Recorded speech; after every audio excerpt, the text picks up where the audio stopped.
Hello বন্ধুরা, তোমরা সবাই কেমন আছো? আশা করি সবাই ভালো আছো, কিন্তু আমি আসলে ভালো নেই। আজকে আমি কথা বলবো বিখ্যাত ইউটিউব খ্যাত আলপনাদিকে নিয়ে। আমরা সবাই জানি যে আলপনাদি আর নেই। এ কথাটা মানতেও খুব খারাপ লাগে, কারণ আমি আলপনাদির প্রতিটা ভিডিওই দেখতাম, আর আলপনাদিকে পার্সোনালি আমার খুব ভালো লাগে।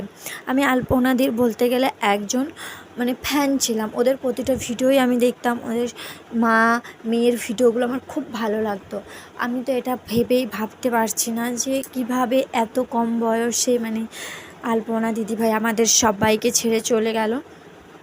তো এখন আমি ভাবতেছি যে আলপনা দিদিভাইয়ের মায়ের কি হবে। উনি তো বড়ই একা হয়ে গেল।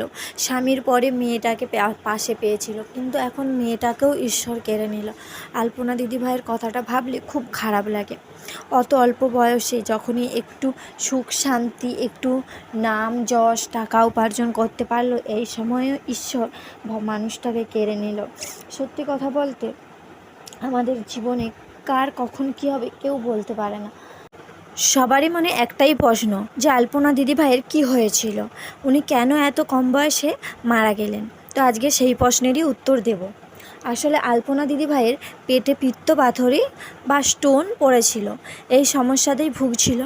প্রথমে উনি হেমোপ্যাথি ডাক্তার দেখায়। উনি বলে যে স্টোনটা ভালো হয়ে যাবে, কিন্তু স্টোন কখনো ভালো হয় না। স্টোনকে অপারেশন করতে হয়। তারপরে ধীরে ধীরে যখন বমি, খেতে পারছে না, দাঁড়াতে পারছে না, শরীর দুর্বল, যখন দেখতে চায় যে শরীরের কোনো শরীরটা ঠিক হচ্ছে না, শরীরটা আরও বেশি অসুস্থ হয়ে যাচ্ছে, তখন ওনারা ভালো বড় ডাক্তারের কাছে যায়। আর ওনাদেরকে ডাক্তার পরামর্শ দেয় যে ওনার ওই স্টোনটা অনেক বড় হয়ে গেছে, খুব তাড়াতাড়ি স্টোন অপারেশন করতে হবে। কিন্তু আলপনা দিদিভাইয়ের হিমোগ্লোবিনের সমস্যা ছিল, গায়ে রক্ত কম ছিল, যার জন্য ওনাকে আগে ব্লাড দিতে হবে, তারপরে অপারেশন করতে হবে। সেই মতন ব্লাডও দেওয়া হলো। তারপরে উনি অপারেশনের জন্য হসপিটালে ভর্তিও হলেন। তারপরেই হঠাৎ করে আমরা সবাই জানতে পারি যে আলপনা দিদিভাই আর আমাদের মধ্যে নেই। কথাটা মানতে প্রথমে আমার প্রচুরই খারাপ লাগছিল। তো এই কারণেই আলপনা দিদিভাই আমাদের ছেড়ে চলে গেছে। আসলে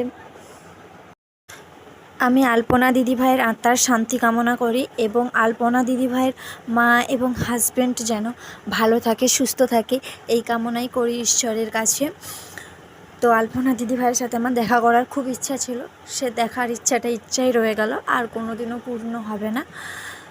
তো আর কি বলবো, ভিডিওটা এখানেই শেষ করলাম। তোমরা অবশ্যই কমেন্টে যদি আরও কিছু জানতে চাও আমাকে কমেন্ট করো, আমি তোমাদের সমস্ত কমেন্টের উত্তর দেব। আর ভিডিওটি যদি বেশি বেশি করে মানুষের কাছে শেয়ার করে দাও।